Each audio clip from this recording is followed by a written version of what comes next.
Introducing the latest cutting-edge light from Phantom, the PhotoBio MX, an LED like no other. PhotoBio MX is designed specifically to increase crop yields and maximize growth.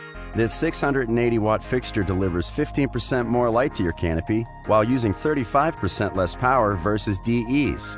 The high-efficiency, contiguous circuit board delivers unparalleled light uniformity to the canopy so your crop flourishes. The PhotoBio MX advanced performance stems from its innovative S4 spectrum. It is a highly efficient full spectrum with a healthy red-to-blue ratio to drive photosynthesis, and penetrates deeper into the canopy, triggering desirable photomorphogenic responses to give you the vigorous growth and optimized flower development you're looking for. The MX is strategically designed to keep diode temperatures low to keep your yields high. The heavy-duty aluminum alloy structure features 4 6-inch wide heat sinks recessed 3/4 inches below the frame, allowing heat to dissipate and the fixture to breathe.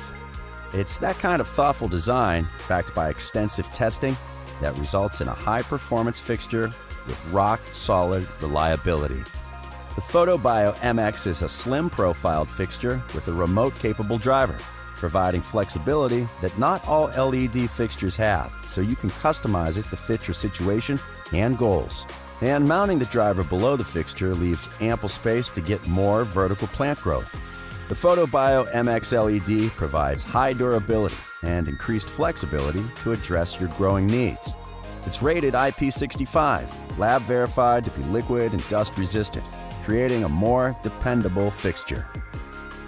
When paired with an ancillary controller like the Autopilot PX, the Photo Lock Control provides you with even more control capabilities for your light delivery. The new PhotoBio MX from Phantom. Extraordinary performance, extreme efficiency, exacting design. Power your grow with the new PhotoBio MX LED. Learn more at phantombio.com and hydrofarm.com.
What is up, everybody?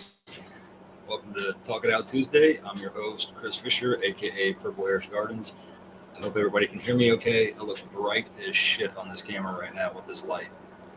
As you can tell, we're out here in the dry tent, the grow tent, but the dry tent at the moment. And hopefully we can catch outside real quick, guys. I just want to put that out there pretty soon here, in just a minute or two. I'm probably going to run outside. We're in Ohio. I want to show you guys what we got going on out back here still. As you can see, we got some not outside anymore. So give it a couple minutes. We'll probably wait 5-10 minutes. See who wants to come in here. We're looking at about 17 people across the board. Do us a favor, get those tags out, share this out where you can. Let's get the people in here. We're going to be doing some giveaways tonight, showing off plants, showing off what we've been doing in the dry tent for the last 2 days, 3 days.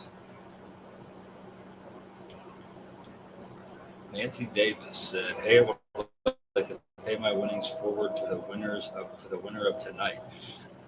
I'm not sure which prize you won. What lab did you win that on? Got Terry Brayler in the house. What's going on, man? Hope you're doing well. His wife Brenda in the house as well. What's going on? I used to try to mention yesterday, but you don't think Mrs. Roche saw this. If it was something you won on one of their shows, you would have to get a hold of them or Sir Steve-O. That's going to be this guy right here in the comments. So anything that's going to be coming from any of the lives on this lineup is going to be more than likely coming from this guy right here in the comment right here. If it was one from the Roches, there's a good chance it may be coming from them also. So you would have to probably get a hold of the person on the live wherever you won that prize, whatever night it was. Ash Rose in the house. What's going on, man? Jeffrey's here. David Clark coming in from YouTube land. Donna Bond. Everybody's coming in now. We're going to have 21 people right now. Lots of folks coming in from YouTube at the moment. That's awesome to see. Over at the Grow Fam Homestead YouTube. They're getting the idea out. Let's get the highlights out, the followers, tag your friends. Just put their name right in here, and if it pops up, click it, and it'll turn blue. What's going on, Rose? Happy Tuesday to you. Hope you're doing well. Jasper, what's going on? Lauren. Got Evan in the house. What's going on, buddy? Glad you can make it. Rose is wanting to know how the family's doing, Ash.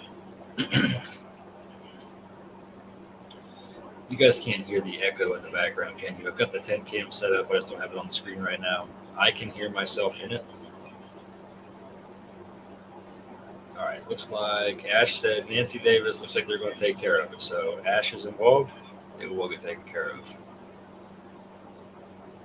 And somebody's already got the hashtag in mind. So let me go ahead and get that up here real quick, guys.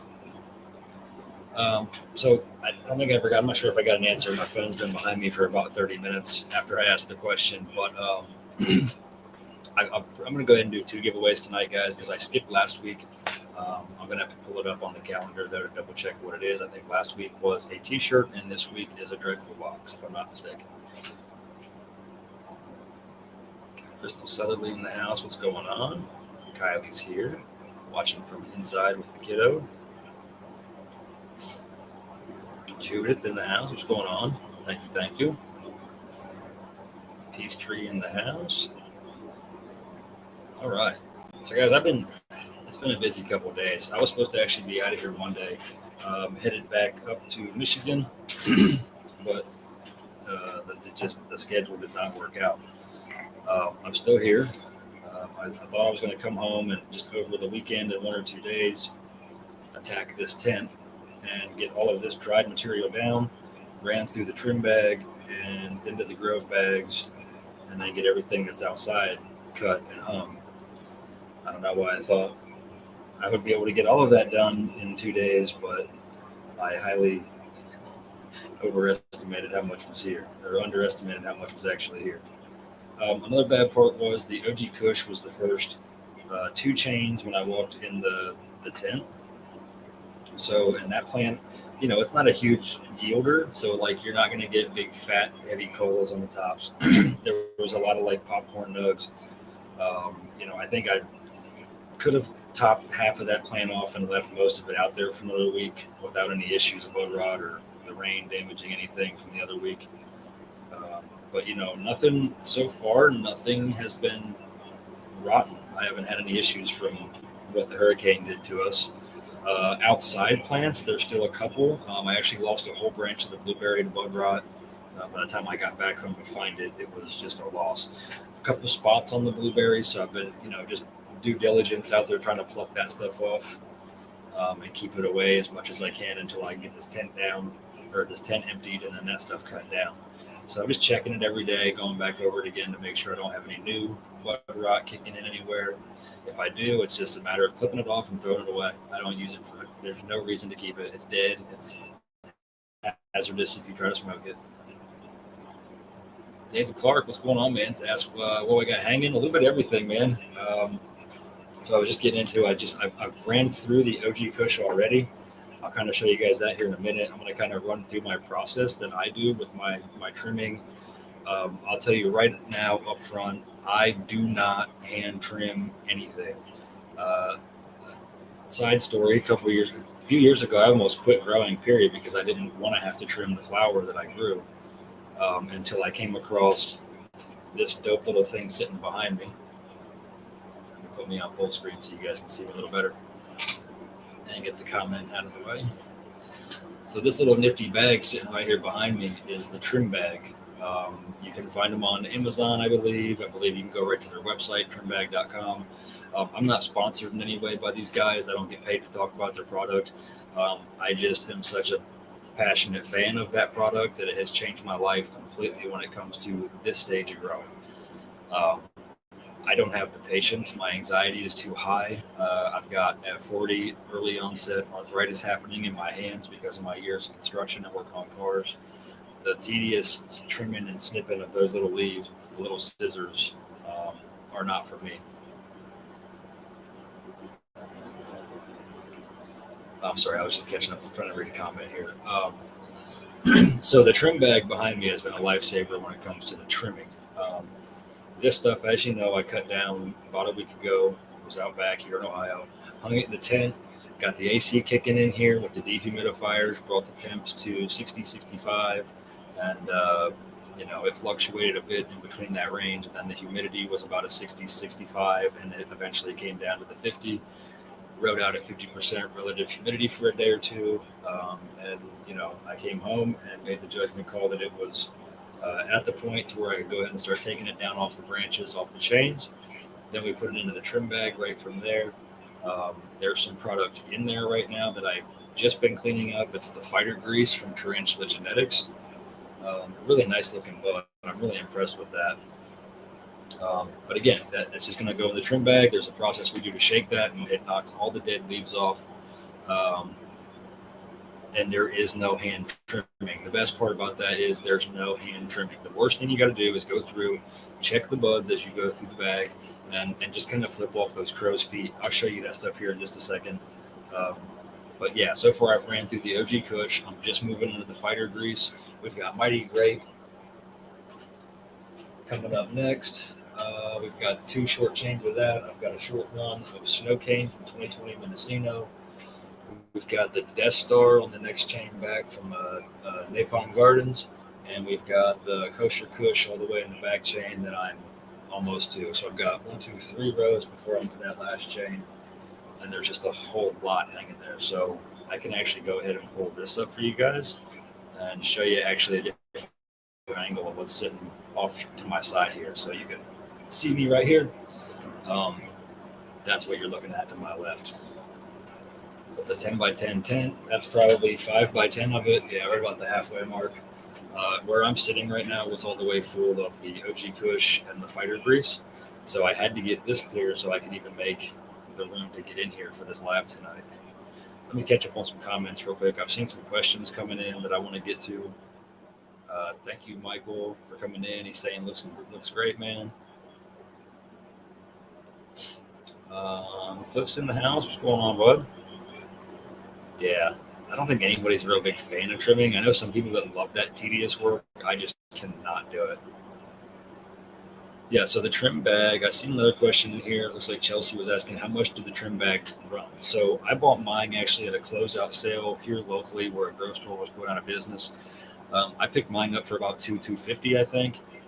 You will find them between $200 and $300 online though. And if you think about that though, I'll get into the details with that when I talk about it, but it has so many benefits to that cost. And if you're someone like me and you have this amount of work yet ahead of you to run through that trim bag, $300 that you spend on that bag is going to be returned back to you tenfolds, not only in what you're doing and what you're producing out of that, but just in your own time alone.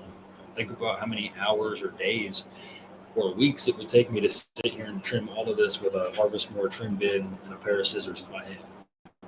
There's no way. So it's not too bad when you're thinking about what you're the benefit. I always say cost is only an issue in the absence of value. So it's definitely got its benefits. Yeah, the tent's smelling good. The greenhouse is smelling amazing up north. So yeah, definitely if you guys want an easy way, I've got another trimmer I just picked up this season. It's an electric, like more an electric upright trimmer from V4. Got it from a good friend here locally. And I don't really like it. So for the OG Kush, like I said, it's not a big yielder. I got a lot of smaller buds off of it. Even the top colas weren't really impressive, but they weren't bad buds. And it was eating that bud, the electric trimmer. So I'm not gonna. That's why I decided to pull the trim bag back out. I know what it can do from the last couple of years, um, and I was happy with it. So I don't want to lose my harvest and turn it all into trim. I do make a lot of butter and edibles and Fico and stuff like that out of the trim, but I don't want all my bud in there. So Judith has the bags for dried products. So we'll get into that in just a second. Be patient with me. I know I talk a lot because I haven't smoked yet. Guys, I appreciate it. We are at 132 viewers already, and we're 17 minutes into the live. Thank you so much for getting those tags out, getting your friends over here. So these bags, we'll talk about that here in just a minute. The brand I like to use is the Grove bags, Grove. Yeah, like I said, though, Candy Queen, they're pricey, but not bad when you're looking at comparison to these electric V4 trimmers that are 250, 280, and a little bit higher. And that's a bulky item. That trimmer, you got to find somewhere to keep it in the off season. This trim bag, I'll show you in a minute. I know it's popped up now, but that whole thing will just collapse and be about that thick when I'm done with it. Comes in a nice little travel case, or a storage case that you can put it in to keep it away. I put it in the closet. It's there until the next time I need it. Jeffrey said the Death Star slaps. Yeah, man, I haven't made my way through it yet, but I'm excited about it. I trimmed for hours yesterday. Sucked. Yeah, it does. I've got decades in it with doing it by hand, and I can't do it anymore. Yep, the trim bag, man. They are a little pricey, but again, for a guy like now, again, if you're a smaller scale home grower, you got a couple plants and a 3x3, 4x4, you're not going to need to spend the money on that. Your harvest is going to be manageable enough to sit down and trim by hand. Again, a 10x10 full, and this is just round one out of probably four for me at this point. I don't have time for that. I have to get this stuff out of the way, get it trimmed, get it in the Grove bags, and get it to the curing stage before it gets too dry. If the humidity drops in here too low, we're already kind of getting to that point, which is why I've been on crunch mode for the last couple of days. I look into it, I get all stiff and sore after trimming. Yeah, man, just sitting in that one spot. Keep moving, stand up, sit down, do it at the counter, sit on the floor and do it for a little bit. Yeah. Time is valuable and trimming takes so long. Yes, it does. Yes, it does. Buckeye Gardner Lee in the house. What's going on, man? So, guys, we're about 10 till 7. I do want to just kind of browse through here and make sure we're not able. Thanks, Jasper. Said he's glad I was able to make it this week. Yeah, Grove bags is definitely where it's at. I've been trying to convert everybody I come across, especially in Ohio. A lot of new growers are just going straight to the mason jars. And I'm like, look, trust me, just don't waste your time. It's not wasting your time, but just pick up your efficiency and save some of the time you need for burping those jars. Yes, and this right here, Ash, the Grove bag can liners, the tote liners. They've got the 55-gallon barrel liners. My biggest thing I used last year was the 27-gallon tote liners. Beautiful, beautiful, beautiful output from those. those tote liners, and it was so easy. I literally put it in there, filled it up, shut the lid, and kept it cool and dark.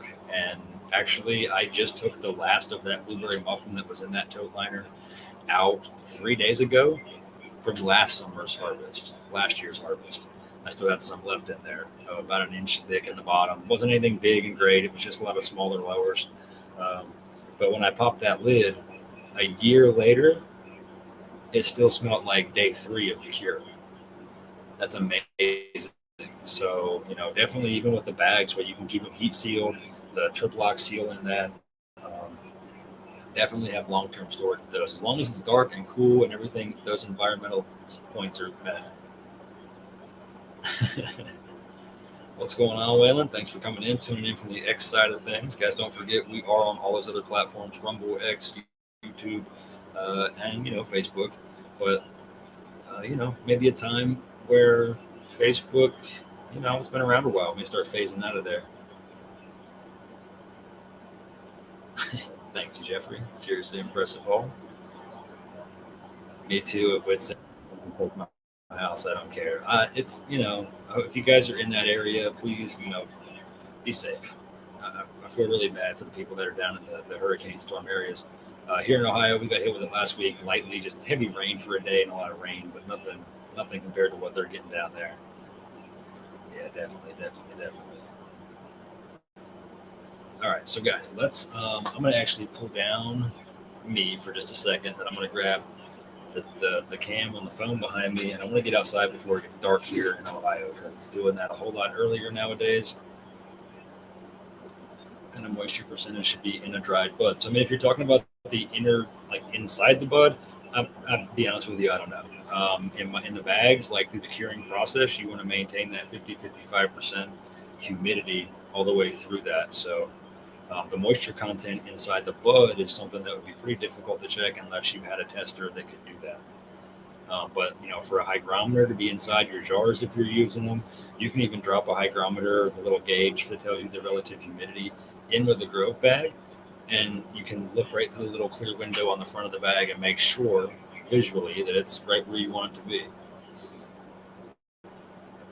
But the inner, like the moisture content inside the bud, I don't know. I don't have a tester to test any of that. So, that's why we do by a lot of rules of thumb when we're drying, as far as how the branches snap, snap but don't break.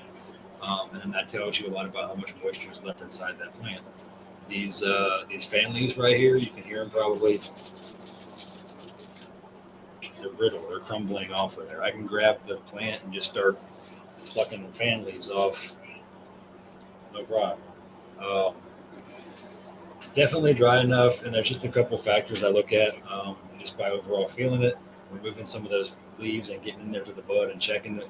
And if I pull one of these fan leaves off and it's like real viney and just pulls down the stem, there's still a little bit of moisture in there, but these are just falling right off of the branches. And that's how I tell. Got Josh Combs in the house. What's going on, man? Jesse Rosebud, don't worry. I've been delaying for a little bit longer than I wanted to. We're getting ready to head out and check the outdoor girls here in Ohio, what's left of them. So I'm going to pull me down, grab that, and we're going to head out right now, actually. We'll grab the other half of my duvet. 139 folks in the meantime.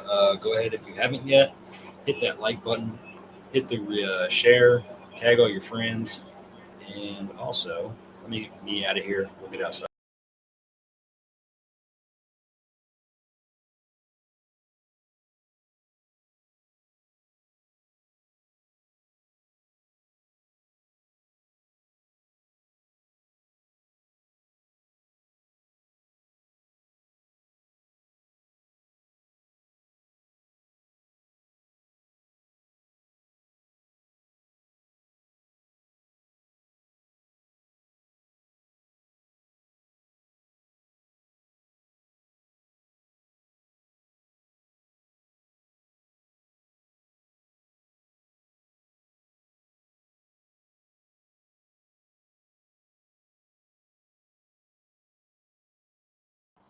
Sorry, I guess I should unmute myself, huh?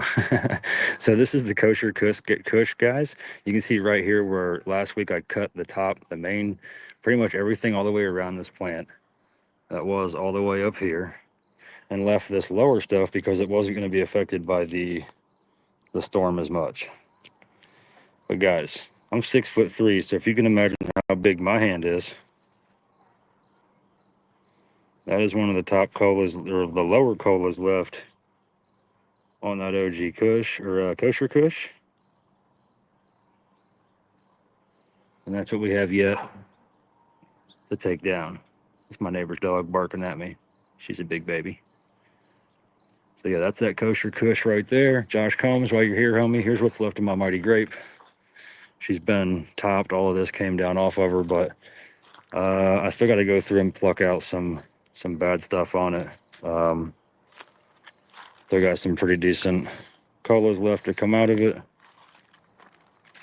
Got some hanging down low. Like I said, these are just a bunch of the lowers that were left. Starting to get some nice purples on it.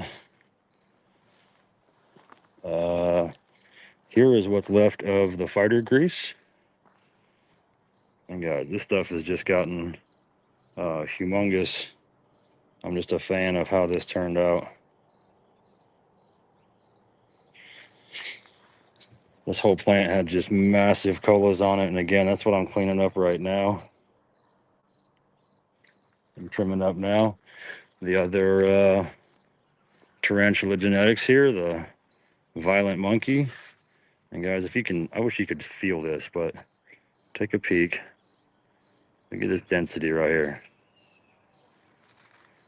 And see, a lot of these are just laid over, flopped over on top of each other from the storm yet. But again, just turning out to be some great, awesome flower. Tarantula genetics, violent monkey, from one of their older drops. It's not a new strain for them by any means, but it's I'm curious. I like the way it grew. I like the structure. I like the purpling that's been going on with it. Not much left of the snow cane, but look at this, guy. Look at that purple going on with that. It's just kicking all the way down that. That's beautiful. This is where the OG Kush was. Again, we cut down most of it. This is a branch that got left behind to do some more swelling. And I can already tell the results of what happened. Just giving it one more week outside. The density on it. GMO came, or that OG Kush, that OG Kush, that OG Kush came down. And that thing, luckily, this week, the start over this weekend, started to get the branches that I left are starting to get ate up with a powder mildew. So I need to get those cut out right after this live. This monster is the Blueberry Mama. As you can see, we had a little bit of damage from the storm on that. That's a big cola that got clopped over. But again, guys, this plant's probably 8-9 foot tall. Starting to do its thing. And we'll be taking her down here in just a day or two. But there's so many big heavy colas on this blueberry. Like, look at this thing. It's just, that is one whole cola right there. Like I said, these are definitely ready to come off of here soon. We're getting way close. And then the GMO is still standing. These big, nice, tall dongs standing up in the air everywhere here. And she's just doing a little slower. She's just not doing as, like, again, a big yielder. She's just a very pretty plant. Very nice structure for lollipopping and stuff, but she'll, let me get that comment out of the way. Sorry, guys. But yeah, GMO from Sticky Sprouts here in Ohio. Over and check out more of these blueberry. Look, guys, that's why I said I got some bud rot starting to happen in spots. I plucked that out yesterday, but it looks like it's getting ate up again some more today. So we'll probably just have to lop that whole head off of that cola. It's just gonna have to go. It happens. This is the reason why I said this next year I won't have this going on here in Ohio. Probably I'm just not home enough this time of year to take care of these problems, unless I get my greenhouse up here too. So that would help keep a lot of the humidity and moisture off. And then there's this Smaller GMO left over here, but it's still looking good. Again, the same type of tops, just real long dongs on this strain, man. I was really happy with how these turned out. They're about done too, though.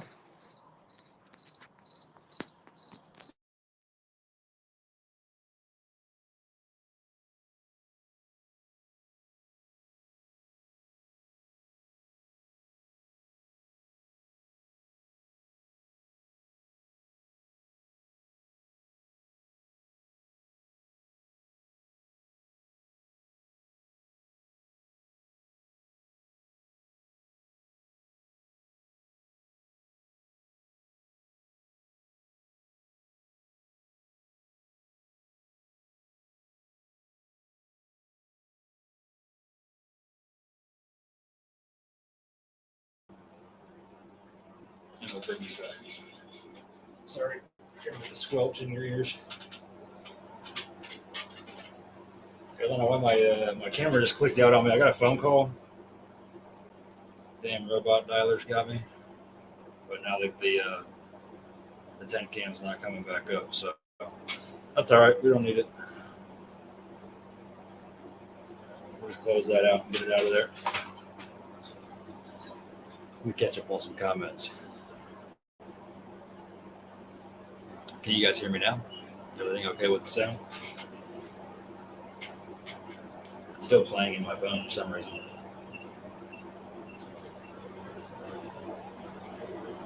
Turn that all off.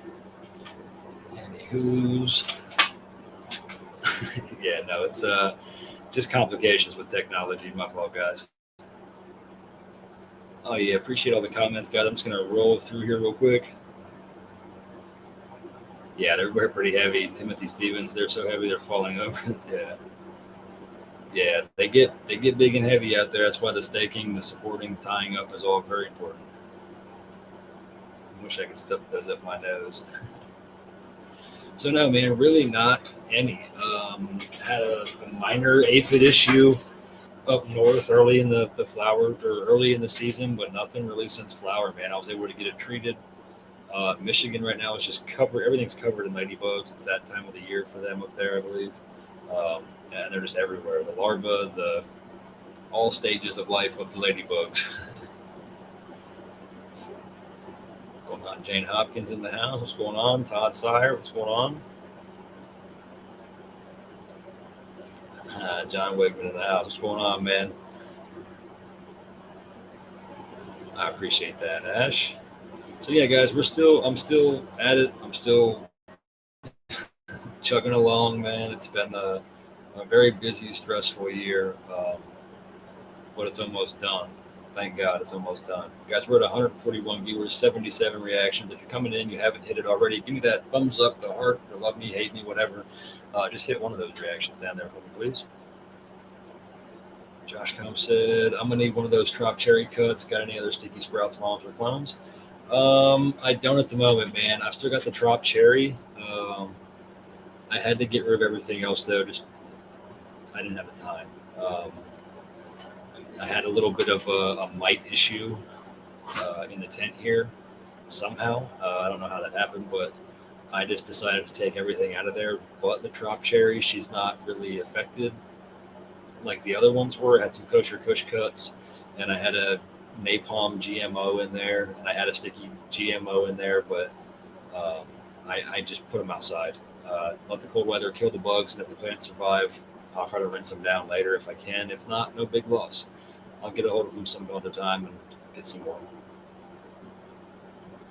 Yeah, the OG Kush was from Sticky Sprouts here in Ohio. And it turned out really good, man. The Grove bag is just stinking like gas right now. Like I said, that's the one I got in. Now, yeah, I don't know. The phone just cut out for some reason out there. Jeffrey Salt got to go.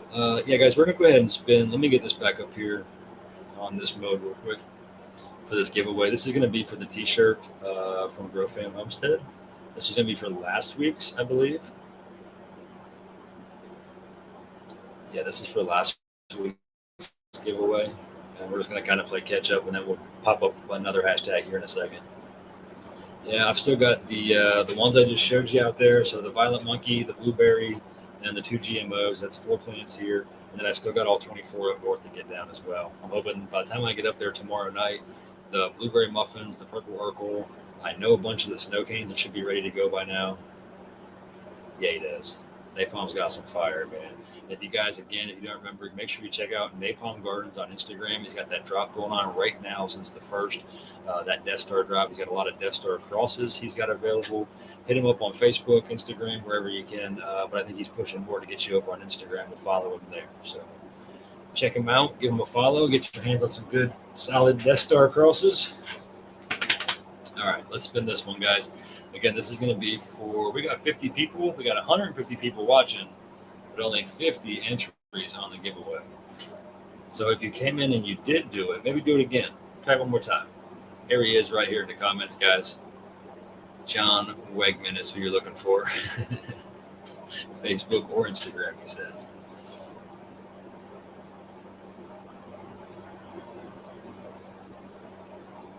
Joe Driver said, hello from South Central, the Pike County Prosecutor's Office, Pike County, Ohio. What does that mean? Who would come into a chat and talk about the prosecutor's office?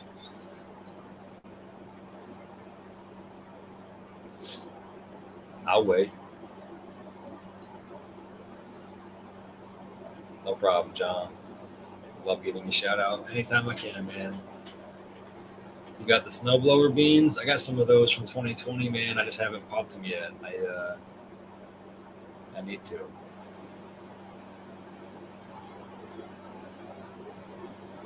I'm still confused on that comment. And it just kind of boggles my mind. Sorry. So Adam Garza said, what's the giveaway, guys? This giveaway is going to be for that Grow Fam t-shirt from Grow Fam Homestead. Adam, all you have to do is type this hashtag right here in the comments that you see, GrowFam, hashtag GrowFamTV, and then hit enter. And when your comment pops up here in the comment section, that means it's entered in. That's all you got to do. And yeah, John asked the magical question tonight. What's everybody smoking on tonight, man? I'm actually breaking up. I started breaking up a little bit ago. Some of this Sub-Zero I got my hands on. It is some beautiful flower. Dense nugs covered in frost. Break it up. It's nice and purple blended. Speckles inside all over. And it's a nice balanced hybrid, I think. You know what I mean? It's not too heavy one way or the other. Which means I can smoke it on a live and not go stupid and forget what I was saying.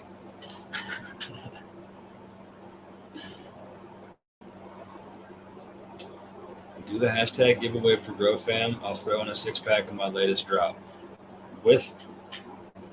So I've got another, yes, like I said, I'll be doing, this is for the t-shirt. I've got another giveaway to do from GrowFam for the Dreadful box, if I'm not mistaken. Ash, if you're still listening and I'm wrong, please correct me. But I think it's the t-shirt from last week and then the Dreadful box for this week. And then, yeah, man, we can do that. Throw in a 6-pack on the next one. Yeah, let's do this one for the shirt, and then the next one with the Dreadful box, we'll go ahead and do that as well. For your, do you want to do it separately? You want to do like your own separate giveaway with that, bro? Or do you want to tie it in with the Grow Fam giveaway? Bloody Mary Moon Rocks. Are they good? I was curious if they were good or not. Derek Cartier in the house. What's going on, man? Donna's chilling outside smoking a cigar from a friend. Sounds like a relaxing time. Great garden variety as well as my homemade cartridges. Yeah, John Sackett's been getting in the cart game. Check him out. Candy packs cured resin. Wow. Whichever one you want. Get the participation out. We are at 150 viewers right now, bro. Total. So I don't know where you're watching that, but yeah, we're sitting at exactly 150 viewers right now. We're, half hour in, 40 minutes in. Let's go ahead and spin this one up. So this one, guys, will be for the Grow Fam t-shirt. We'll get that full screen.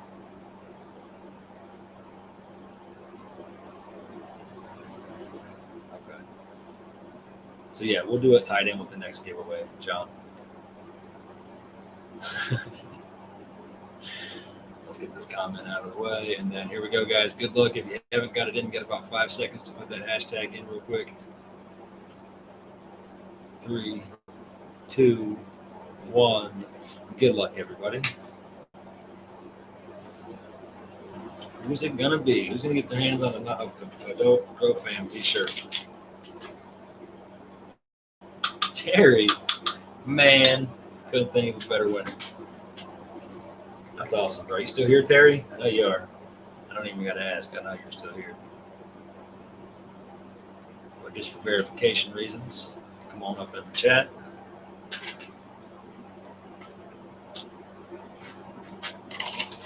Yeah, he's still here. There he is. Boom. Terry Brailer. What's going on, man? Congratulations on that. For sure. I don't even have a notepad to write the winners down on. I'm slacking today. My hands have been in rubber gloves all day.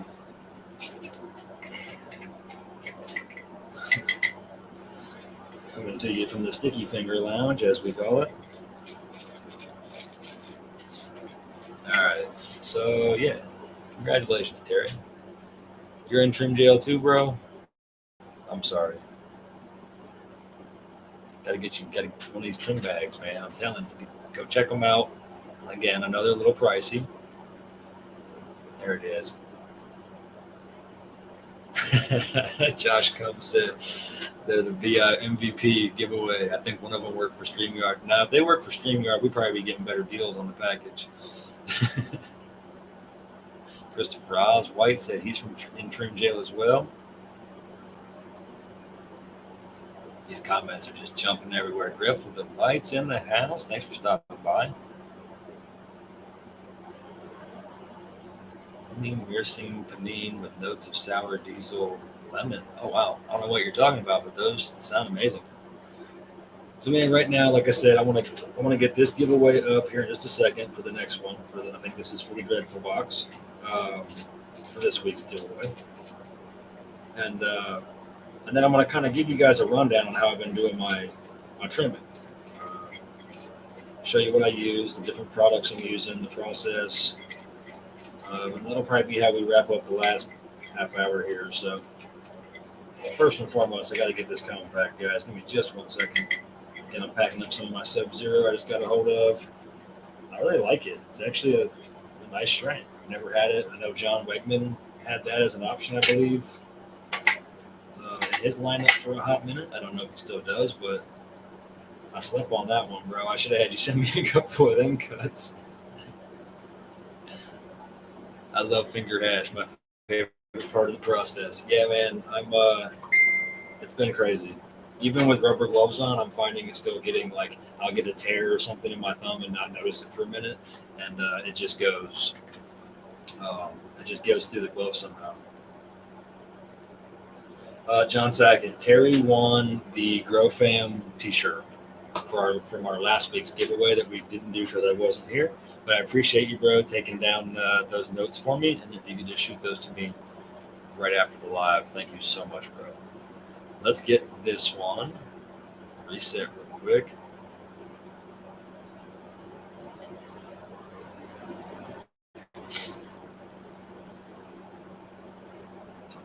Let me see. What do we get now? What we just do? Grow Fam TV. That means we got to do. Should I do that? Yeah, we'll do it with it. Why not? Keep it simple on this one. Nope, I'm changing my mind. Hold up.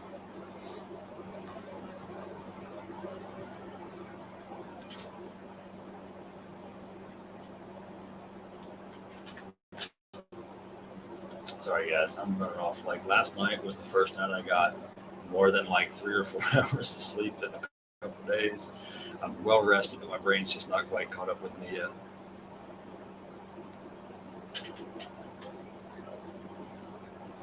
I'll send you the Sub-Zero cut here when I send you back out. No, don't do that yet, bro. Don't do that yet. Don't do that yet. You didn't hear me. I don't think you heard me when I said I had a mic problem back there, so I had to put everything outside. Let me get that everything back there contained and cleaned up first. Greatly appreciate it, but I don't want to start anything in there. I want to make sure we're cleaned up and ready to go when we get them beans dropped, and you're ready to send me those to start popping. So I don't really want to build up yet on my phone on a cut collection or anything right now. I appreciate it though. That's fine. Yeah, John, hit me up after the live. I'll probably put the kiddo to bed shortly after it's over, but by 8:30 or so, I'm good to go. I use grow bags and throw a humidifier pack in also. Do you think that is overkill? No, I don't think so. Probably not. Especially if you know going into it that maybe it's a little too moist yet and it's not 100% where you want it on the dry. Like, let's say you have a tent this size full. I start walking to the door, pulling branches down. As I get halfway through, something might be a little more moist, but I don't want to stop taking the stuff down because I'm already halfway through that chain. So, yeah, throw a little humidity pack in there just to help balance it out the first couple of days. I probably would pull it out after a day or two just to make sure that you're not trapping that humidity in there from that pack. Usually with those packs, you can swap them out, take them out, leave the lid open on the jar, which will help dry that out. But in a growth bag, there's really no need because you can just seal it and shut it and leave it that way. That Turplock plastic that they use is just, I don't know what the science is behind it all, but it's an awesome product. The growth bags. All right. Comment is packed. Hashtag is up. Catch up on comments. And then we're going to go through the rundown here on what we got going on in the tent. Yeah, sanitize, sterilization, and quarantine. I'm just going to start with the first two steps of that and not even worry about quarantine. I don't have anything in there. I just need to shut everything down back there for a little bit anyway till I get done, caught up, and I'm back home. And then I'll go crazy on it, cleaning it, sterilizing it, and then I'm going to go a little bit and make sure I don't have any issues. All right, we're caught up on comments. Really like the Dubois.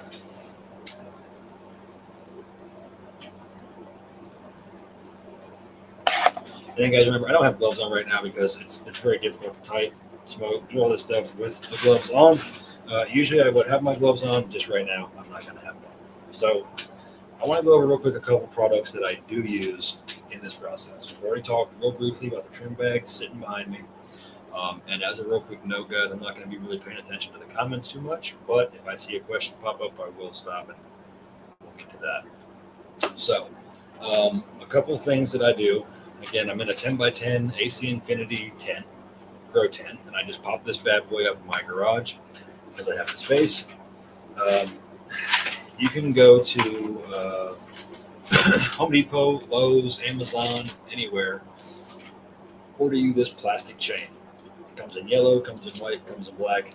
My local Home Depot just happened to only have the white in stock this time. This is a number 8 chain, and it is 50 feet long on a spool. Holds 22 pounds. Working load limit. So I just take this chain, and I'm basically just running it from the top pole on the one side with a steel zip tie, and I run it to the other side, steel zip tie it, and I keep a little bit of slack. Not too much slack. You want it pretty tight, but not too tight, because here in my tent, I have a bar that runs right down the center from this way to this way. My chain is running this way. The bars all run this way. So in the middle, after I load the branches down, I'll pull that slack out in the middle and zip tie it right up to the ceiling again in the very center, kind of to help double up the stability and the support that it can hold. So again, we got the chains up, zip tied with steel zip ties, because those plastic suckers, they will break very easily. If you got a lot of weight on your colas, let's say like me, it was saturated with rainwater. These chains had some serious weight hanging on them day one. So you don't want to run the risk of day one, you got everything looking great. Day two, you come out, open the tent the next morning, and half your boat is on the floor because the plastic zip tie snaps. Ash, Grow Fam Homestead, right there in the comments, just said, "Fire, this is the way." He is the one that taught me this process because I made the mistake, didn't listen to him last year on a couple. We used plastic zip ties in the trailer that we used, and they snapped and broke, and a lot of the boat ended up on the floor. So not making that mistake this year. I am going to listen to the man that gives the advice. And there's a reason he gave such solid advice, because he's made the mistakes before. So the steel zip ties, real quick, I see that question coming in. Where do you get the steel zip ties? You can get those on Amazon. You can get them at most of your building stores, Home Depot, those. But I got mine on Amazon last year in our little harvest festivity that we had, little fundraiser for me. I think somebody ordered them off Amazon and shipped them to me there. Comes in a box. You get the little cutters, the zip ties, and everything all in one kit. So we got the chain, we got the zip ties. They're hung up. You cut your branches, bring them in, hang them. Good idea to do first is make sure your portable AC unit is working before you fill your tent full of bud. So I put mine in, and it was not working. For some reason, it had lost its charge and no longer got cold. So I had to get it out of here. And then after everything was hanging, I had to go to the back side of the tent to the one door and devise a plan to put a window unit, because this time of year I couldn't find a portable AC, unfortunately. I've got a what brand is this? I'm not sure. It's this is from Home Depot. It's a commercial electric brand.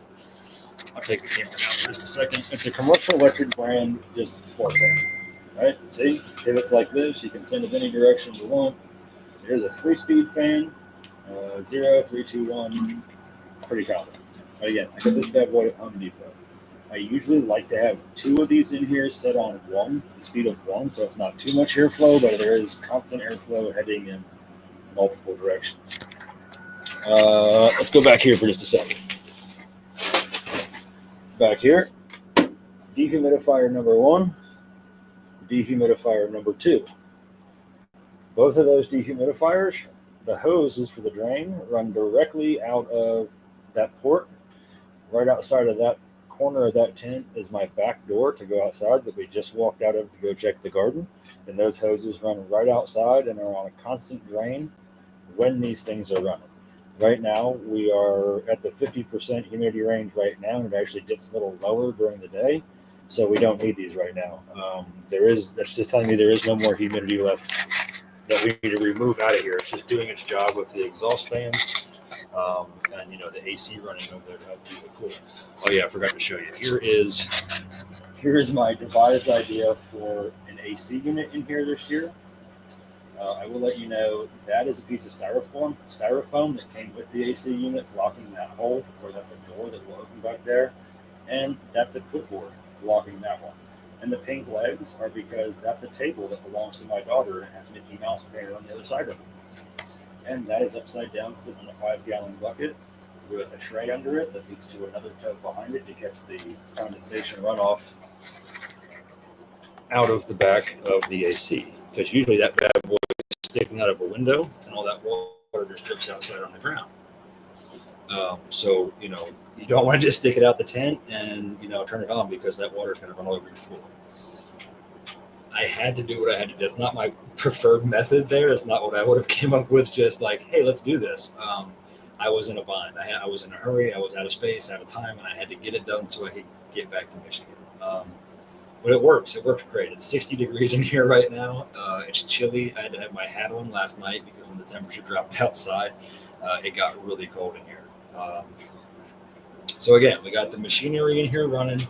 I do over there in that corner in the top, in one of the ports of the tent, I do have an AC Infinity 6-inch inline fan up there, just kind of stuck in the port and the drawstring tight on it, hooked up to my controller outside the tent, and then the probe is over hanging directly in the center of the mass of my tent product, which is hanging in here. First you hear everyone get their, yeah, Buckeye, that's why I'm doing what I'm trying to do, man. I'm trying to get, that's why this year I'm paying a lot of attention to some of the details like this. If I got any of the Ohio gang in the house, pay attention. I've been through a lot of this stuff for a couple of years, but I'm still learning myself. That's the best part about me. I always say I'm not a master. I'm not a professional. I consider to know what I'm doing. I've been doing it a long time, but I'm always learning every year. Yeah. So Jeffrey was saying if you don't use dehumidifiers, you can create mold that carries everywhere. So if you don't use those dehumidifiers, and those fans keep the air moving, yes, you're 100% right. that bud set will kick in, and that bud rot will set in and just keep growing and spreading. It's contagious like a plague or a cancer. It'll just spread everywhere in the whole tent. Powder mildew could still be an issue in here, so that's why you want low and slow. The low temps, you want to control that relative humidity. You don't want to drop it too fast because that's part of that drying process is the low and slow. I'll just read these comments. I appreciate you guys. So let me keep going. So we've got the tent. Everything's now, you're at a point where everything's hanging. You've been monitoring it for days. Probably like me, when you started out day one, the humidity was probably trying to go to 70% if you left it go. Temps would have went to 75 or 80 with the outside temperatures here in this garage. That first day I was aiming for 60 to 65 and 60% humidity. If I could just get it there for day one, I was happy, and it worked. Over the next couple of days, I started noticing that the temperatures were easier to control because the humidity was easier to control. After that first day or two, a lot of that, initial humidity that was in the tent from the plant material is starting to go away. So you'll notice that humidity will start to be more stable, and it will start dropping a little bit. And over that week, 7 to 10 days that I was drying, I try to drop it from that 60% relative humidity and 60 degrees. The temperature, you can fluctuate 50, 60, 50, 55, 60. 65 is probably the highest I would let it go. Anything over 70 degrees Fahrenheit is going to degrade THC. Light is going to degrade THC, which is why I only have this light on my camera from my laptop right now, and it's aimed away from a majority of the plants. The temperatures and humidities are very important to keep away, like he said, the mold, the powdered mildew, anything that's going to, your crop can still rot inside this tent if you don't take care of it. If it lands on me, bro, please give it to Jasper Monroe. He's a cool dude, said Michael. That's awesome, bro. Rachel said, I've got a job interview for the dispensary I've been shopping at since 2016 tomorrow. That is awesome. Congratulations and good luck. I hope you get that job. It's always nice to hear people getting into business. All right, so everything's hanging, everything's drying, 7 to 10 days. If you can stretch it 14 days, kudos to you and congratulations. That's awesome. But 7 to 10 days, you should be fine. Check it. You know what I mean? If you still need time, let it go a little bit longer. The longer you can let it go for a slower, lower dry, the better your output's going to be. You're not going to go for 3 weeks of dry and make it better. It's just going to hit that point where the humidity has left that, and it's time to get it down and get it into the bags or the jars to start your curing process. So when it is that time, 7 to 10 days, 14 days, whatever ends up being, it's time to start taking these branches down and moving on to the trimming and then the curing process. My stuff's been hanging dry for 10 days. Yep. So, and if the moisture, the humidity level in that dry area is still like 55 or better on the humidity scale, you can probably keep going for a couple of days. Or if you have dehumidifiers, drop the setting on that a little bit for a day or two, and you'll notice that humidity come down.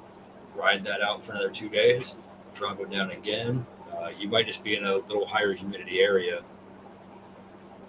to where it's just prolonging that process, which is fine.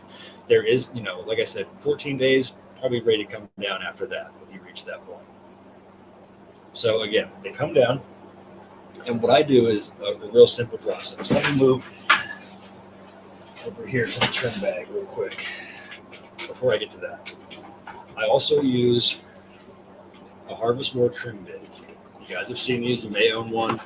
It's just a bin, has a micron screen in it,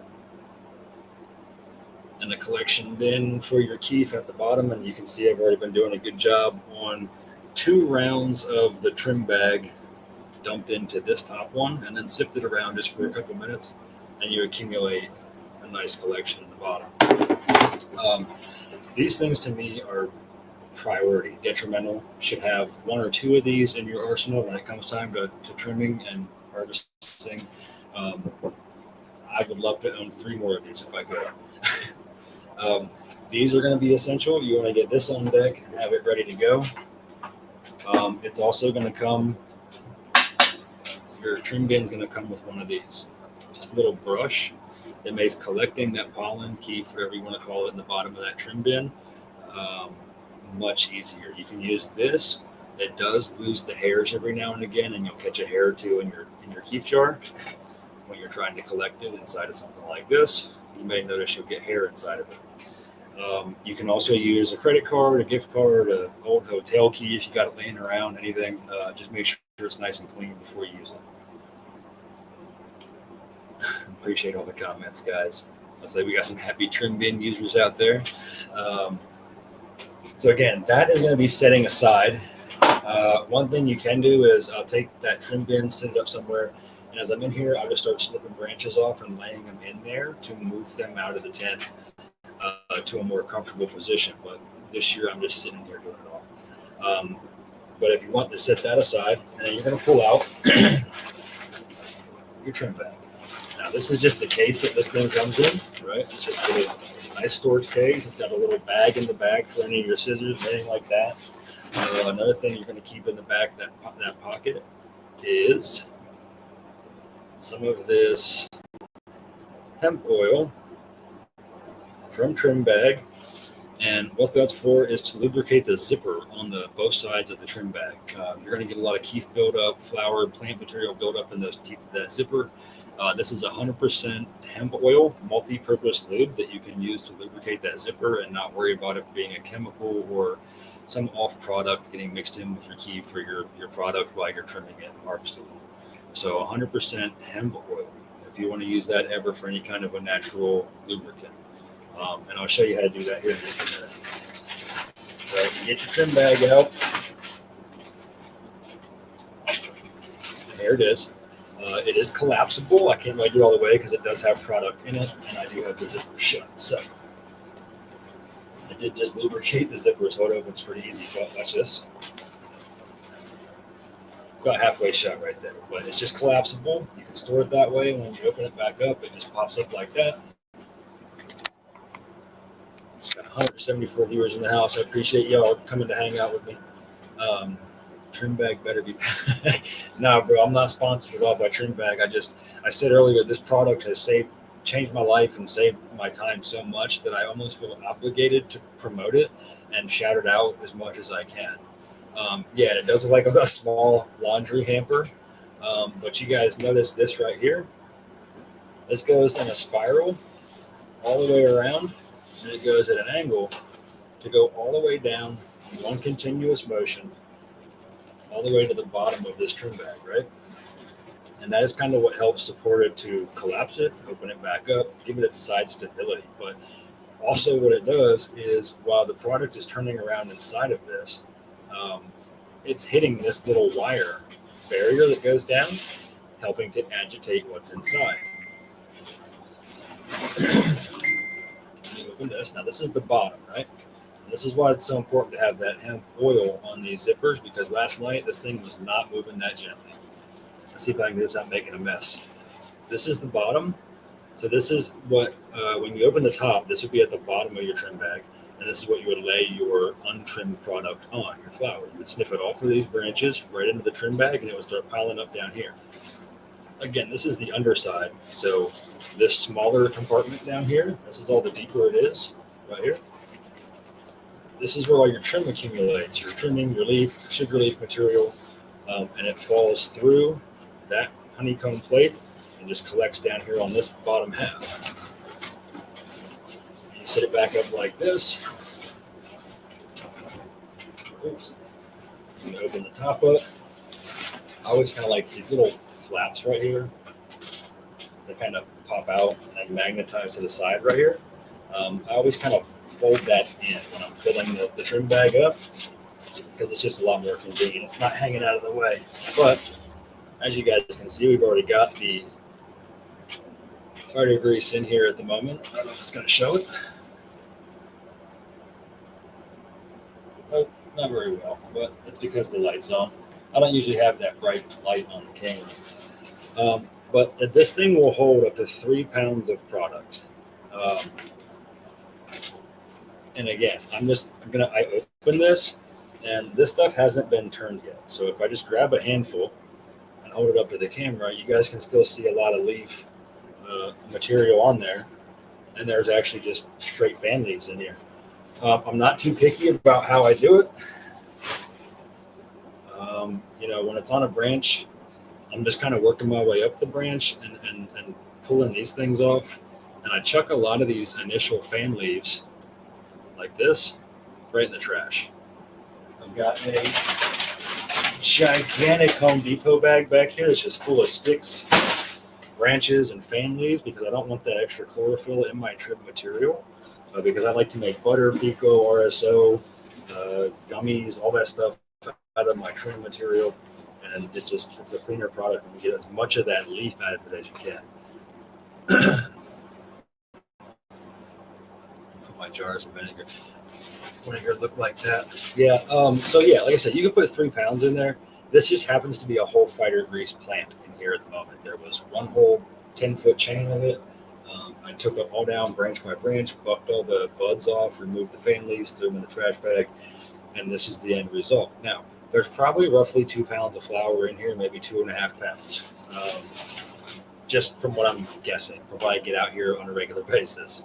Do you do anything with the big leaf, like the fan leaves? No, I don't. I remove as much of that as I can, like I said, because that's gonna. If I use that in my trim for anything, there's a lot of chlorophyll in those fan leaves that's more likely to be left. So I don't want any of that stuff to come out when I'm, making tinctures, making butter. It's just gonna add a lot of that funny color to it. Just personal preference, really. But as you guys can see, a lot of this stuff is just coming off fairly nice already as I'm just pulling the fan leaves off of it. I know it's tough to see with this bright light and my mug, it won't focus around it. This way, let's go this way. And yeah, that's untrimmed. So that's just coming off the branch, getting chucked into the thing. Okay, so I do this strain by strain. Everything in this tent has been labeled with duct tape, basically, like green painter's tape wrapped around the chain, and then I just use a Sharpie to write what that strain is on that chain. If I go into more than one chain, I use 2 chains and label both chains for that whole run. And if it's only a half a chain, it's a half a chain. I move to the next chain with another strain. So like Nancy was saying on her Saturday show, organization and labeling is, very important. So you don't get confused. We got a tent full. It's very easy to get them mixed up. Even if you drop a branch, like say a branch snaps or a little legging snaps and the branch falls on the ground, it's nicer to have some space in between those rows. Then you can justify where that one came from, pick it up, and put it right back in your stash. So again, I put the whole strain in here. If I had more, I would separate it. OG Kush, I had 2 chains full, so I did 1 chain, tumbled the machine, and then did the next chain. But enough talking. Let's show you guys how this bad boy works. It's called the trim bag. It's pretty self-explanatory. It's just a giant bag with 2 zippers. Honeycomb in there. I'll try to do this the best I can while being in here. Usually I take the trim bag out of the tent with me and go it outside. You're going to notice that the trim bag has these 2 handles up here on top. That's one option. And it also has these handles right here. One there. One there. They even have some so that you can hold it like this. Handles there and there. So if you're a tall person like me, you can use it this way with your hands in these end cups, right? And it's very simple. The whole point, the whole motion to the ocean here is everything, the product is sitting on the bottom of this barrel right now. What you want to do is spin this in motion so that it's going to ride with it and then slowly fall by gravity on the backside. And then when you come back, you'll hear the whole pile just drop from one side to the other, kind of like this.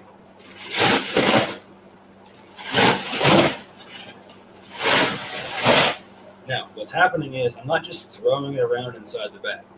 When I whip it up like that, it's carrying right here and staying attached right here until it reaches the top. And then when it stops, gravity takes over and it just rolls along the inside of the barrel like that.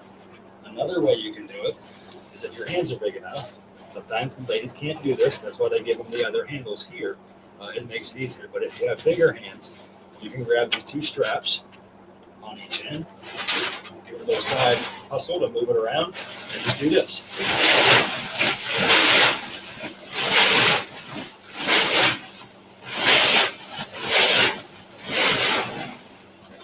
And if you do it the right way, your flaps will open up. Just make sure these flaps are on the top. Give it a little shuffle.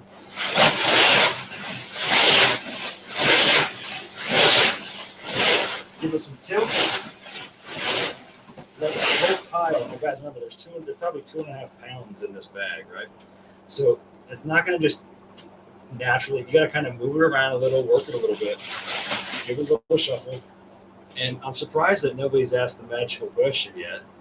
You're killing the flour. You're knocking everything. No, you're not. I'll show you here in just a minute. And if you do, I'm going to show you how to collect that and salvage it anyway. So don't worry about knocking anything off your buds, losing any of your trichrome production. None of that. You're not going to lose it.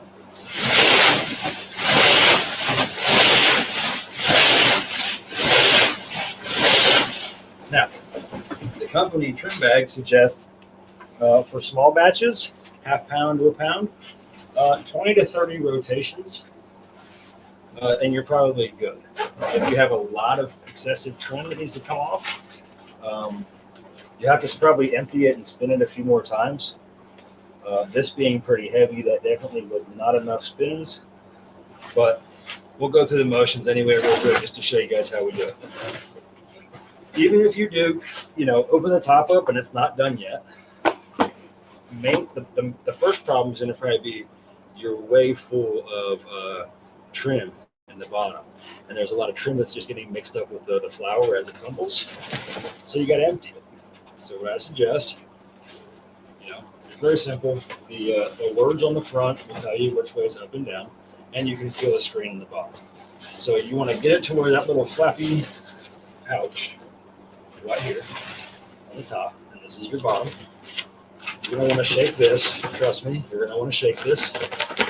Get all that loose debris out of the opening of the zipper. And you're going to want to open it to about right there.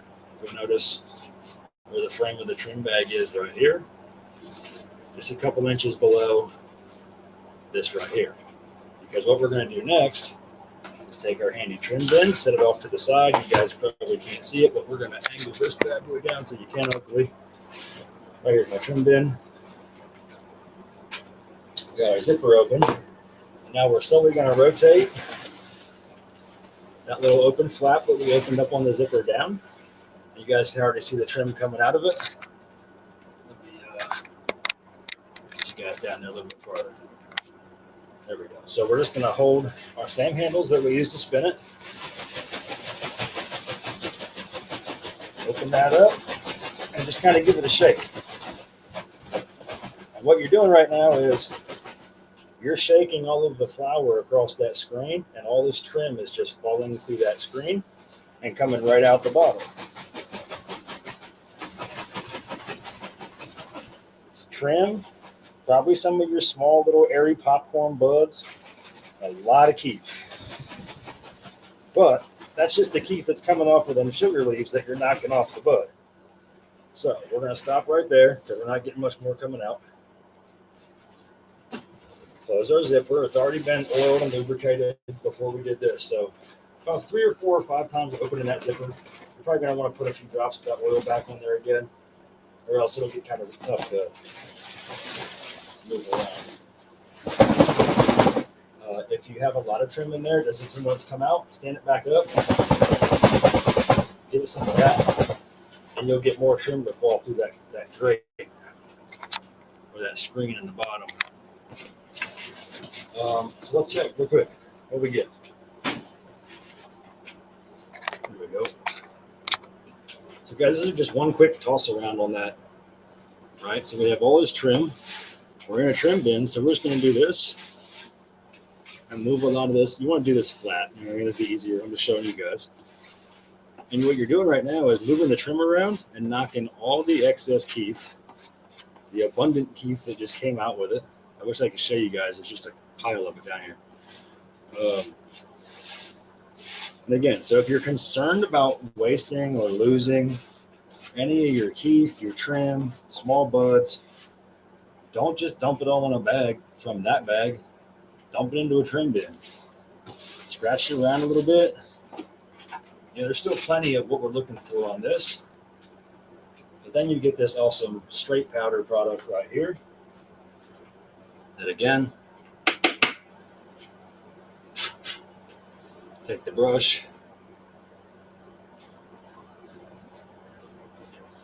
And now this is, people ask me on my lives all the time, or when I show it off, I've got jars of keef, 1 gallon jars of keef, right?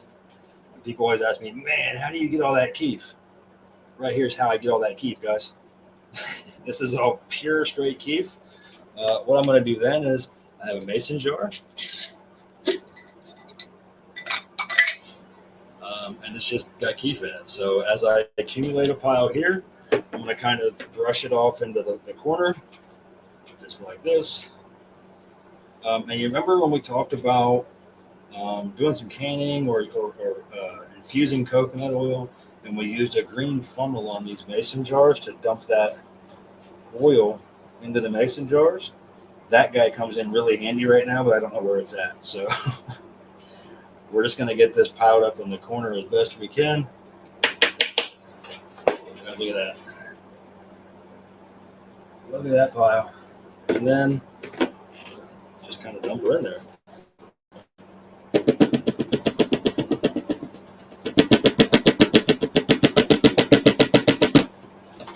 And that's it. Now, what were you going to waste by knocking it off the buds? Not a damn thing, because right there it is. You can save it. Sprinkle it in with what you're smoking. Sprinkle it in with whatever you're infusing. What time is it? 7:47. Cool, we still got time. Then this stuff is all fresh trim, man. Take this. What I do, I do this. I don't like to do this, but I use turkey bags for some of it. Shoot, I have my computer sitting on them. Home Depot makes the Husky brand red plastic totes with the clear lids, and they've got 2, 4, 5, 6 latches, black latches that flip up on them. A lot of times I just dump the trim from the trim bin then right into one of those totes. It's a clear top, so I'll lock that, seal it. It's got a nice rubber ring around it. And then just Sharpie on top of that what it is. OG Kush, Fighter Grease, Kosher Kush, whatever I got in there. And it helps to kind of keep your trim separate if you want to do that. You don't have to keep it separate. You can just take a trash bag and start dumping all your trim from all your strains in there. That's fine too. That's where you get a lot of that full spectrum, especially if you're into making FICO, RSO, stuff like that. You're really going to get a nice full spectrum spread or different variety of everything from all those different strains to be able to use as actual medicine. So that's kind of it, guys. After that, I got to get into this tub. Hang on 1 second. And again, I really like the Home Depot. I don't know if I'm getting in trouble for this, but copyright infringement. Again, they don't sponsor me. This is what I use, guys. Part of the Garden Club, the leaf collection bags, they are humongous. They're like 4-foot tall bags. So that's what I'll stand up when I'm plucking everything off of the branches and into the trim bag. Then my empties will go into this Home Depot bag. All my fan leaves. And it makes it really easy to carry it. All your trimmings and your scrap, if you compost that. Ashero said, my man, doing great at the gym right now. Listen to my boy Chris Fisher drop knowledge. Appreciate that, bro. So again, if you compost, it makes it really easy to carry that stuff out to your compost pile and sprinkle it in or mix it in. What I prefer to do, because I have so much bulk at the end of trimming, I will take this right out to my fire pit in my backyard, dump it in there, light it on fire, turn it into ash, and then I'll add it to my compost pile or just dump it on my garden or my raised beds. And that's all I do with it. I would have so much of this to break down slowly over time. It would take a way long time to get it all in the garden and the compost to break down. to add it into it slowly so it wasn't just a big block pile in the middle. Baking weed cookies for Christmas gifts? Hell yeah. You got my address? That's probably what I'll be doing next week, actually, is when I get home, I need to start making some can of butter. Yeah. So that I see Kylie answering Jasper Monroe's question. I get those brown paper bags at Home Depot. Lowe's also carries them. I believe you can get Walmart ones too. Just they're the lawn collection, like leaf and grass clipping bags. So they're probably going to be closer to like your garden center, outdoor garden center. For sure. That's where I got mine at. But anyway, so after that, let me get into this tub. I'm going to get lost in conversation. I hate that sometimes, but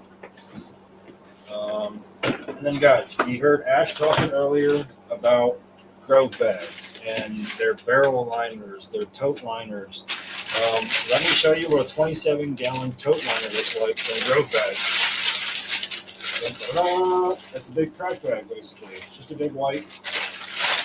This part opens. This part's closed. It just opens up like a big, kind of a sideways trash bag, like a trash bag with the side opens instead of the top. And if you're a regular Home Depot, Menards, Walmart, this is the lid style that's going to come on these totes. They're an all black tote. They specifically say Project Source, heavy duty storage tote, Commander storage tote. They will say specifically 27-gallon on the end sticker. This is one of the lids, nothing special. But you can see it does have this big lip here that creates a pretty nice seal. When you lock it on, you can hear the tub latch in. So that big white liner, you would just open it, stick it down inside your black tote. You guys can't see this down here on the floor. Let's see if I can move my camera. Probably not. There we go. Oh no, I look at the keyboard. Sorry. So again, yeah, here's the tote. You can kind of see it down here. Just a regular black tote, 27-gallon. That bad boy's going to lay down inside of it. You can stretch it and bring the edges up over top. At the top here, fold them out. Put your product right in there. Dump it right in there out of your trim bag, out of your electric trimmer, out of your harvest bin, trim bin, whatever your method is for trimming. Put it right in there. This is going to be for a large amount of flour. The 55-gallon barrels and the 27-gallon tote liners hold a lot of flour. More flour than I have with any one strain this year at this point so far, so I'm not even using these yet. Here is, okay, we've seen the tote. Let's look back up here again where I can show things off.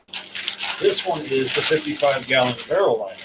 This one literally is just like a great big black trash bag because it will fit in your 55-gallon plastic drums. Open it up just like this. Stick it down in there, this like a trash bag. Bring it up, lock it on the outside lips. Put your flour in there. Put your relockable ring lid back on that 55-gallon barrel. And you're good to go. And that's really it. Just pop the lid and shake it around a little bit. Maybe check it for a funny smell or make sure it doesn't smell too humid in there. I suggest that mainly during the first couple of days of your cure process. You just want to make sure that there's no excessive moisture left in there. So opening it once or twice during the first day or two isn't going to be a bad idea just to check. But since I don't have enough flour to fill up my 55-gallon barrels, and I don't have enough flour yet to fill up a 27-gallon tote with one specific strain, I'm going to stick with the Grove Bag 1-pound bags. One side. They specifically tell you right here, 1-pound bag. I'm sorry, other side, 1-pound bag. And that's it. Grove bags. So that's what I was saying before about the little see-through window right here. If you do want a hygrometer in there, just for peace of mind, stick it in there, drop it down here, right about here. The number one rule, though, about using a Grove bag is fill it up, leave about a 1-inch headspace, I believe it is, 1 inch at the top here. And then you want to make sure you securely, I don't know if you can hear that, it's like a Ziploc bag, click, click, click, click, all the way across. They even give you an option with these little lines up here to heat seal them if you want. I've never went through the process of heat sealing them it says to heat seal for best results. I've never done that. Had perfect results without it. And I enjoy the fact that I can reuse these. Strain identification, it's real simple. I put a little piece of duct tape right here, painter's tape, or a label, and just write with a Sharpie. And then next year, I'll cover that up with another one. And they will break down if you're not careful with them. I probably wouldn't fold them a lot. I would try to not open them as much as possible once you do get them sealed, because over time, opening and closing that zipper is going to cause it to wear out. Degraded a bit. Here they have another option. This, I'm not sure if this is like a 1/4 pound option, I believe. It's about 1/4 of this bag, so I would say so. They have these size bags also. And I wanted to mention that they also carry, this size bag, which is even so smaller than that 1/4 pound bag. And then they even have these ones that they sent me with the sample pack last year. They're kind of decorative. They got some neat designs on them. But still, they're just like a little stash bag. So this is more like a little on-the-go bag. So you can still make sure it's nice and fresh. If you go on a camping trip, stick it in there and you're good to go. Another thing that comes in handy for me, guys, this little guy right here. This thing will clip right to the side of your trim bin, just like that. All right, so you see you got the armholes here to work in. Sit this bad boy in your lap, and now you got this thing sticking off to the side. What do you do with that? Well, you pop this little white thing off the top here, right? Put this piece like this, and you drop your turkey bag. Your turkey bag is going to be your best bet. That's what it's originally designed for. You drop a turkey bag down in here, bring the top up over the edge, put that thing right back on there again. It's got a little lock on each side to hold it in place. Boom. Put that right back on your side of your trim bin, and now you got a collection bag to drop your product, drop your flour into as you're trimming it, if you like to do it by hand trim. And again, I have never really used this. I use this primarily for like when I'm going back through the trim, maybe picking out some of the smaller buds that passed through that I didn't want to let out there. But that's it, guys. That's pretty much all I do. No matter how you decide to trim it, the most key factors there are while you're drying, the temperature, the humidity. You've heard me, Ash, Nancy, quite a few of us talk about that over the last week, 2 weeks, I think. At least some of the lives I've been catching, I know I've been hearing a lot of us talk about the same thing, because it's just that time of year. You know what I mean? And we want to make sure you're getting the most amount of knowledge as you can.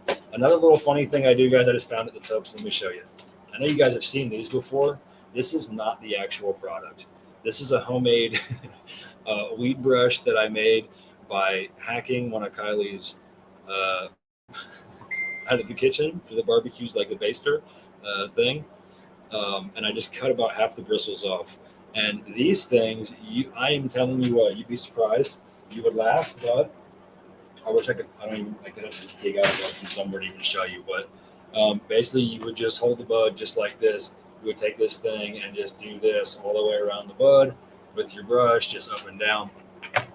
Yeah, Rose has got one. And it cleans the leaves off. It really does. It's a gentle way. It doesn't damage the bud at all. And if you are sitting around doing some hand trims off of an indoor home grow, these things work great. Once this is dry, there, hold on. You guys will make me do it now. Hang on one sec. Let me find a nice little, it's hard to use this thing on like some of your smaller popcorn buds. You know what I mean? Obviously, let me get a little tray up here to collect on real quick so I don't make a mess. But again, first thing I'm going to do, guys, before I even touch a bud with anything to trim on, see all that nasty fans sticking out there? These things, just rip them off. Use your fingers just like this. It's way faster. If you get a hold of the green part of that fan leaf and gently tug, the stem's going to come right with it. If you tug a little bit and it doesn't want to come off, let it go. Don't pull too hard. You rip the bud in half, right? But what you're going to do is get a lot of that bulk out of the way first. Take it back down to something more like that. See, not as leafy. So then you're just going to take this, and I wish I could get you guys closer here. You're just going to take this, give it some of these. You see the stuff falling off? And if you're gentle, now again, this is kind of an airy boa. This isn't a big top cola. So you wouldn't really need that for this. But if you're gentle, you can just brush those dead leaves off real quick like that. It's not going to be perfect, but you know what I mean? It gets a lot of the bulk off for you. And then you can go back through with your little scissors and, do what I can't stand to do because I'm already losing my mind doing it right now. You can clean it up a bit. The trim bag, though, like I said, it does a great job. The only thing I got to do with a trim bag is go back through and, I picked that butt off of. Ooh, Josh Combs. That's a mighty grape I just flipped up right there. Goodness gracious. That smells delicious. I'm going to tuck that little bud right back up there in the chain real quick so I don't mix it up with another strain. But that's it, guys. Once I put them into the Grove bags, no matter which option you use, a 1/4 pound, ounce bag, 27-gallon tote, 55-gallon barrel liner, it doesn't matter which one you use, put it in there, make sure you label it to identify the strain. And that's it. If you're using a Grove bag, that's it. If you're going to go with mason jars, you're going to go through a bit of a sweat period where you let it kind of build up in that jar for a day or two to kind of rehydrate it. Open that jar up. Let that airflow. You might have to let it sit for a half hour or an hour. Let that airflow exchange happen. And, and then put the lid back on. Wait another day or two. Some people do it once a week. Some people go twice a week. It just depends on, again, your environment, your humidity levels. There you are, Mr. Lighter. And it's, all remember that it's what I'm saying is not specific to everybody's environment or needs. Dial in your own dry tent. Make sure your temperature and humidity is controlled by means of humidifier or dehumidifier, whatever you need, a heater or an air conditioner, wherever it is you happen to live. The numbers are what's important, not, you have to make sure that's right. It can't fluctuate out of those areas. All right. It is 8:02 Eastern time, guys. I've been rambling for a minute.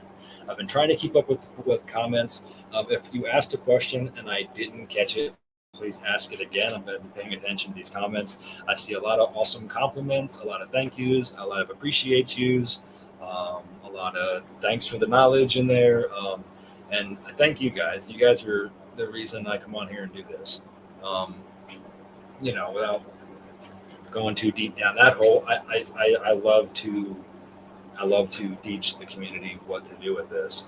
I spent a lot of years wasting time. I spent a lot of years making mistakes. I spent a lot of years doing my own research. If you calculate the hours I spent on the internet or in a book, researching and educating myself on how to properly grow cannabis and listening and sorting through all the forums and trying 1,000,001 different ways to do the same damn thing.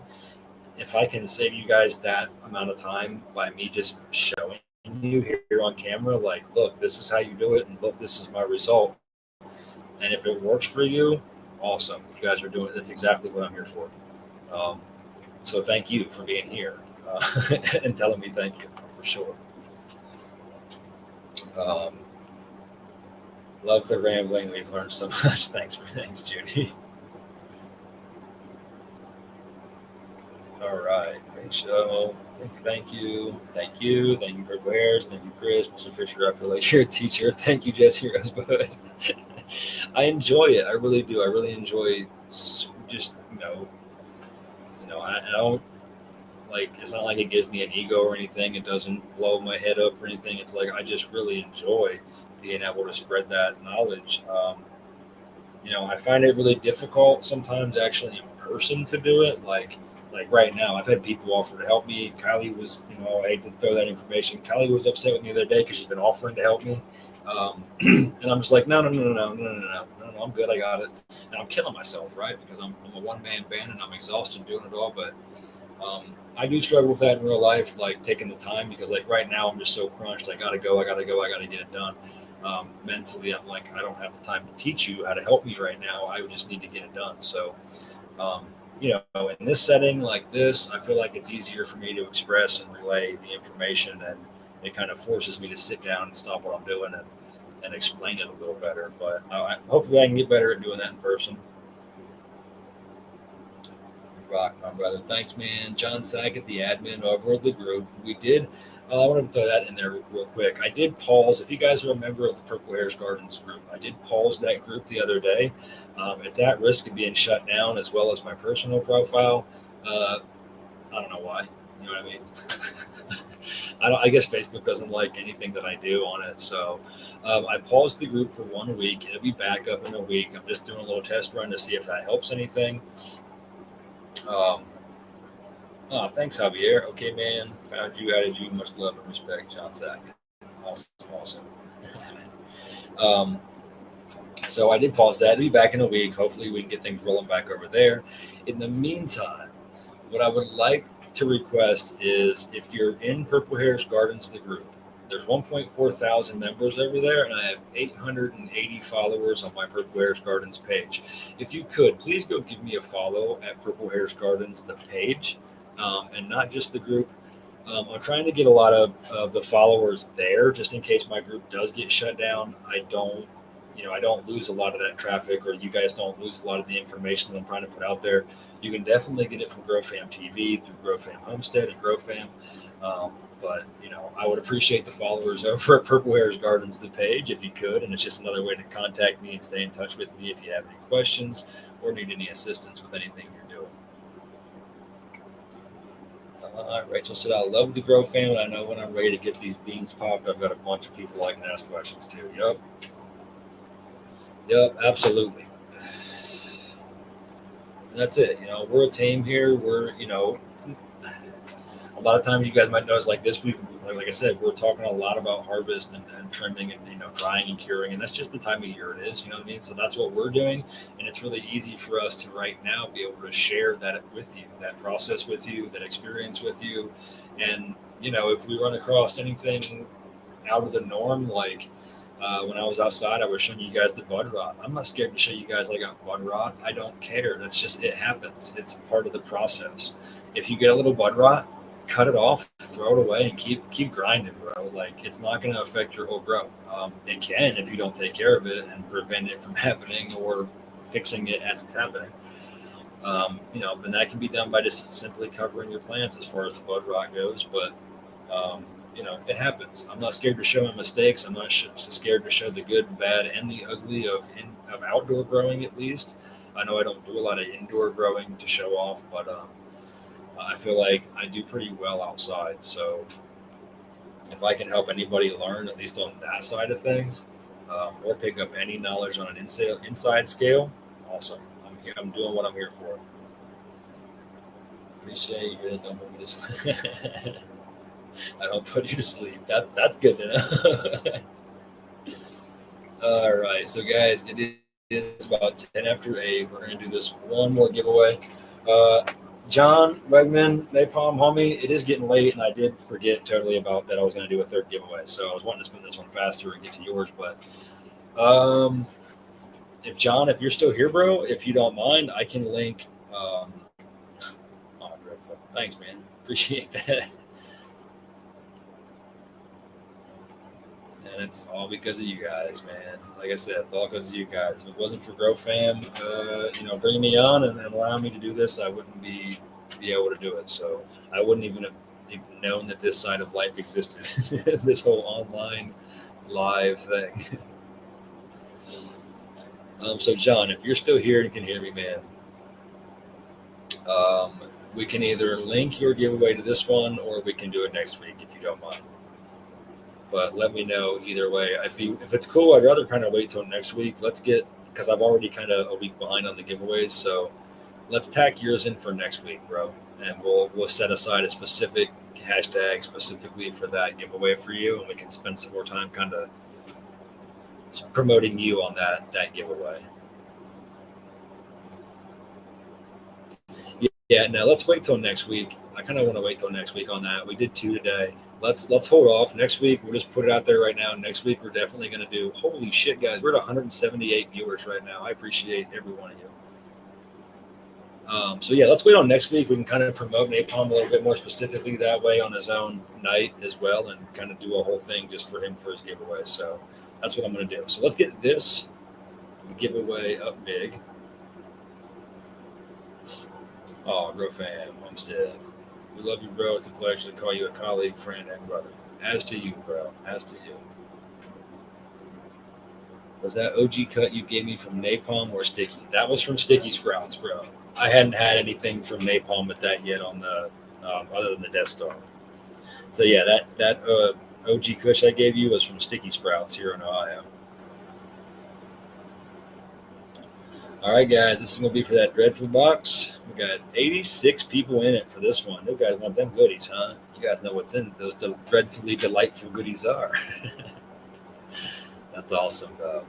And again, guys, just as a quick reminder, if you've been here hanging out with us, we greatly appreciate it. Just do us a favor and hit those reactions down below and share this out wherever you can. But we're going to go ahead and spin this one right now, guys. Good luck to everybody who got that hashtag in. Let's see who's going to get it. I can be your Nancy Davis said, I can be your auntie.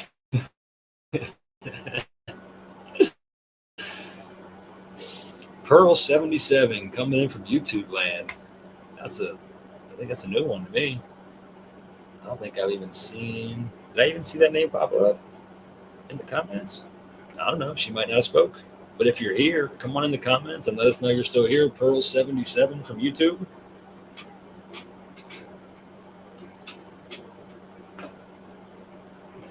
We'll give her a minute to come in the chat. Waylon says he knows who that is. You know who Pearl 77 is?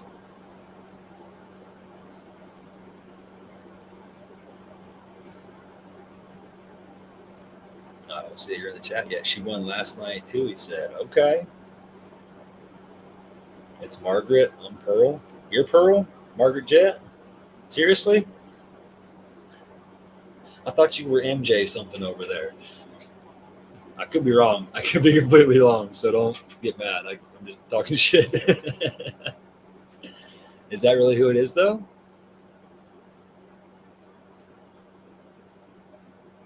Okay. Looks like everybody's confirming it. So, Jesse Rosebud, Waylon. Okay. So, Margaret Jet, congratulations on that. Or should I say Pearl 77? Congratulations. Yep. Everybody's agreeing. It's Margaret Jet. Hell yeah. Congratulations. So Pam Tanner asked, how many accounts can you enter? So that's why we always say, get across all the platforms for real. This isn't like just a gimmick to like help us catch followers across all. I mean, it is kind of, it's a little bit. We try to get the followers up wherever we can, but it's really for you guys. We tell you guys to get on these platforms because you can literally come over here on Facebook and put the hashtag in, and then hop over to YouTube, put the hashtag in, hop over to X, put the hashtag in. I don't know if they collect from X. I'm sorry. I shouldn't say that out loud before knowing the facts, but I don't know if it collects the hashtags from X. But yeah, you can literally, I know people that do that. They'll hop around and they'll just, as long as you still have that tab open, like Margaret can jump over to YouTube and reply now as Pearl77 and they go, yeah, I'm here. And nobody would really be any the wiser, but it sounds like everybody knows who Pearl77 is. So. Cool. Awesome. Looks like Steve-O's got her down too already. So that'll be for the Steve-O. That'll be for this week's win. The last winner I pulled was for the previous week's win for the t-shirt. I asked, but then I remembered like every time I do ask, you guys were like, yeah, just go ahead and do last week's too anyway. So I just went ahead and rolled with it. But yeah, congratulations to all the winners tonight, guys. I really wanted to get on that Death Star giveaway, but it's 8:15. I got to jump off here and go get the kiddo to bed so Kylie can get to bed. They got to get up tomorrow and go about their days. And I've got a couple more hours yet here tonight to be outside getting this stuff down out of this tent. And I'm going to try to get on the road tomorrow and get out of here so I can get back to Michigan because I feel like I need to be up there harvesting as well. So let me get this out of the way. Rose Buza, have a good night. Thanks for stopping by. Have a good night with your grandson. Enjoy that time. Ashley Huffman, always late. Fashionably late. No big deal. You can hit that replay button, though. I'm just glad that you can hear me over here, unlike the X space earlier. Waylon was So you guys know Waylon McAbee, Waylon the Indoor Farmer. He's been trying to educate and teach us on how to use some other platforms. I apologize for my stupidity when it comes to trying to learn these new platforms, but we were having a little glitch earlier. Me, Steve-O, Waylon, Ashley, a couple of us were in X space trying to figure that out and learn the ropes from Waylon over there. And for whatever issue, Ashley Huffman was having issues hearing anybody other than Waylon. So it was fun. It was a good time. The cookie lady won the edibles. Yes, she did. That's dope, though. I mean, she can try somebody else's products. I know she makes. Check her out, Margaret Jett. She makes delicious edibles as well. Dreadful Delights makes delicious edibles as well. I will do that, John. I appreciate it, bud. I'll definitely hit you up as soon as it's over with. Yeah, she can hear me loud and clear now.